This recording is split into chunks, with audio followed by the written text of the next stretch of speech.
welcome back. We are speaking legal with the infamous Will Worsham. Infamous, huh? That fits. So, I'll take it. I tell you what, we got a question today. When are we going to go back to work, and what's that going to look like? Sure. Everybody's wanting to go back to work. Yeah. Well, most people are, anyway. Yeah. The governor set the date at May 4th, so I think that's the day that at least we're going to start going back to work, and that's in about a week. Now, we're recording this on Monday morning. It's about 10 a.m. Right. And today, the governor is supposed to make an announcement and lay out his plan for reopening the state.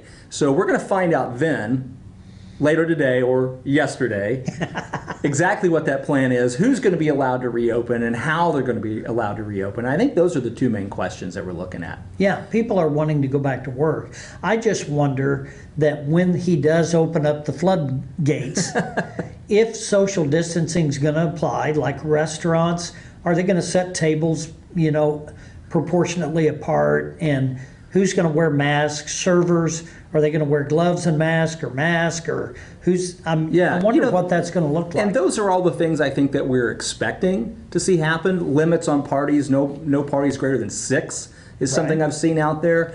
Masks, yes, maybe no. Gloves, maybe yes, maybe no.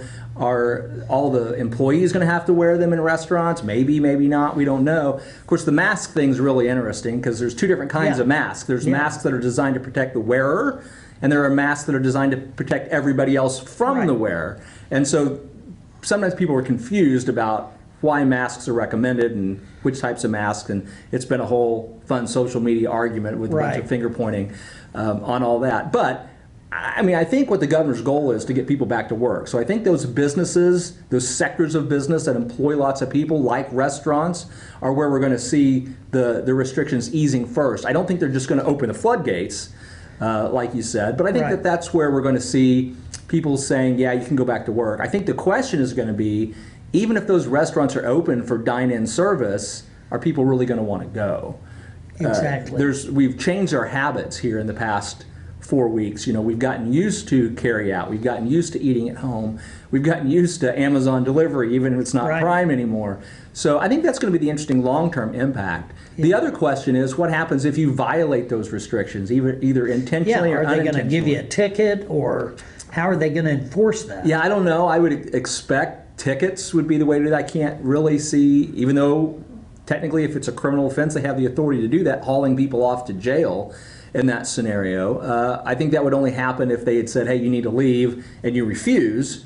Then I think that would be an escalation scenario that you could get yourself into a lot of trouble. So I would advise against that. Even if you believe what they're doing is illegal or unconstitutional, your best bet is always to probably comply and then challenge it later. You would be better off to be the challenger rather than the challengee in a scenario like that. Oh, absolutely. I think people are going to be excited just to be able to get out.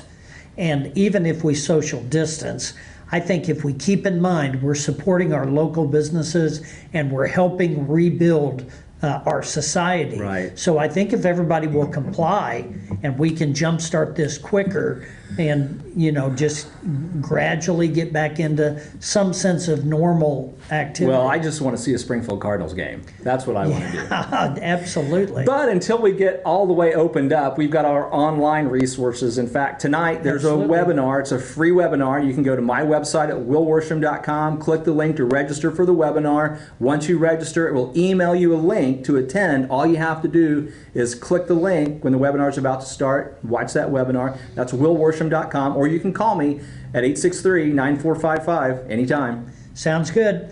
We'll be right back.